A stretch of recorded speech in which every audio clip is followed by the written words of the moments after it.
Hello everyone, welcome to study 5.6। आज के इस वीडियो में आप को समीकरण हल करना सिखाया जाएगा, जिसमें देखिए एक बहुत भरा कन्फ्यूजन भरा प्रश्न है। काफ़ी बच्चों के माइंड में आता है। एक बच्चा प्रश्न करके पूछा हुआ था कमेंट में कि सर अगर बराबर के बाद जीरो लगा हो तो ऐसे समीकरण कैसे सॉल्व होते हैं। अधिकतर आप ऐसे समीकरण देखे होंगे कि बराबर के बाद कोई संख्या लिखी रहती है, लेकिन उसका कहना था कि बराबर के बाद अगर जीरो हो तो उसको कैसे सॉल्व करेंगे। तो देखिए दोनों में कोई भी अंतर ज़्यादा नहीं है। बस अगर आपका थोड़ा बेस क्लियर होता तो आप इस चीज़ को बिना बताए समझ जाते। तो चलिए खैर कोई बात नहीं, बहुत से बच्चों का ये रहता है प्रश्न, तो हम एक एक करके इनको सॉल्व कराते हैं। आपको आसानी से क्या समझ में आता जाएगा। जैसे देखिए पहला प्रश्न आपका है, पहला प्रश्न आपका क्या कह रहा है कि 10x लिखा है, 10x माइनस क्या है 20 बराबर क्या लिखा है 50 लिखा हुआ है। अब अगर आप इस प्रश्न को सॉल्व करेंगे तो हमेशा ऐसे प्रश्नों में x का मान निकालना होता है। तो 10x लिखा हुआ है तो 10x लिखेंगे, बराबर का हम चिन्ह लाएंगे। यहाँ पर 50 लिखा हुआ है तो 50 लिखेंगे। हम क्या करेंगे, ये जो -20 है इसको बराबर के इधर लाएंगे, तभी x का क्या होगा मान निकलेगा। तो ये -20 है, बराबर के इधर आएगा तो क्या हो जाएगा, माइनस का जो चिन्ह है प्लस हो जाएगा। यानी -20 है तो यहाँ पर आएगा क्या हो जाएगा, +20 हो जाएगा।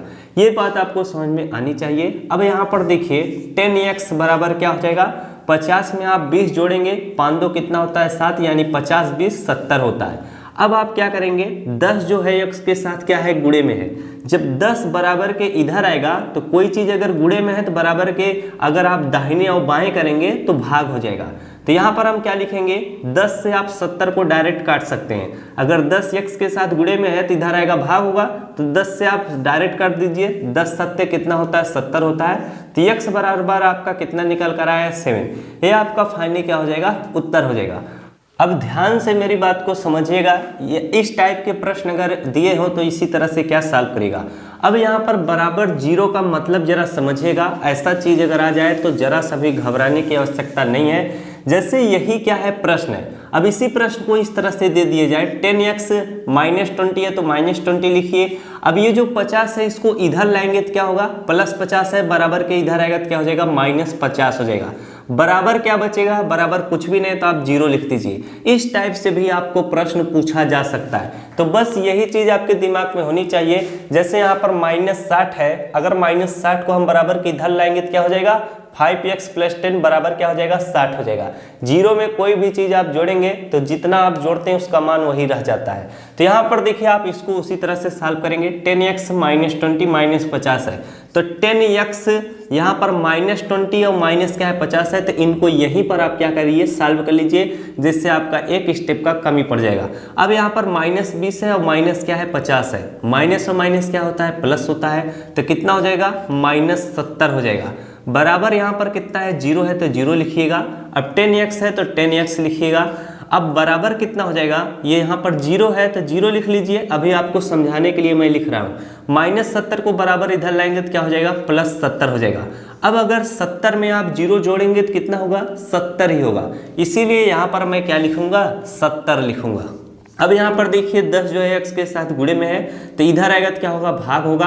कैसे भाग होगा जरा इस चीज को भी समझ लीजिए। x बराबर हो जाएगा 70 बटे क्या होगा 10, इसके साथ गुणे में है तो इधर आएगा भाग होगा, बटे क्या हो जाएगा 10।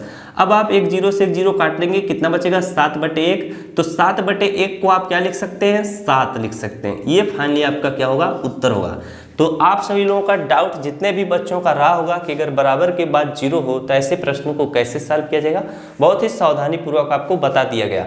अब ये प्रश्न आप खुद से क्या करिएगा, सॉल्व कर सकते हैं। खुद से सॉल्व कर सकते हैं कि नहीं सॉल्व कर सकते हैं, इसको मैं आपके लिए देता हूँ। कुछ आपके लिए भी अगर दिया जाएगा होमवर्क के रूप में तो आप जब उसको लगाएंगे तब आपको और अच्छे से समझ में आएगा। अब यहाँ पर देखिए बहुत से बच्चों का एक प्रश्न और रहता है। जैसे देखिए x + 5 बराबर क्या है 3 लिखा हुआ है। ये सबसे इजी प्रश्न है। क्या है, सबसे इजी प्रश्न। अगर आपको कुछ ना समझ में आए कि x जैसे है तो इसके सामने आप क्या लिख लीजिएगा, 1 लिख लीजिएगा। कितना, 1। अगर नहीं लिखेंगे तो और अच्छी बात होती है। तो चलिए इस प्रश्न को भी बताया जाए। x + 5, x प्लस क्या 5 बराबर क्या है 3 है।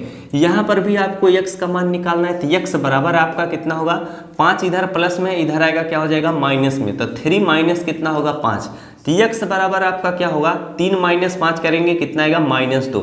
तो देखिए समीकरण हो या गुणनखंड हो तो आपको प्लस और माइनस का चिन्ह लगाना आना चाहिए। अगर आप प्लस और माइनस का चिन्ह में लगाने में कंफ्यूज रहोगे तो यहाँ पर अगर इतना बताता अगर कोई चलेगा तो बहुत ही वीडियो लंबा बनता जाता है। तो डिस्क्रिप्शन में दे देता हूँ लिंक, यानी वीडियो का जो प्लस और माइनस कैसे लगाया जाता है उस चीज़ को सीख लीजिएगा। जैसे यहाँ पर बहुत से बच्चे नहीं समझ पाते हैं -2 कैसे हो गया। जैसे यहाँ पर 3 - 5 करना था, क्या 3 - 5 करना था, वो क्या करते हैं 5 में से 3 घटा लेते हैं 2, तो 2 ही लिख देते हैं। लेकिन आप चीज़ समझिएगा, जब यहाँ पर माइनस क्या है 5 है और ये क्या है +3 है, अगर 3 के सामने कोई भी चिन्ह न लिखा हो तो समझिए वो क्या है प्लस है। तो प्लस और माइनस क्या होता है माइनस होता है, क्या होता है माइनस। तो आप 3 और -5 घटाएंगे तो बड़ी संख्या में से छोटा घटाएंगे, 5 में से 3 घटाएंगे 2।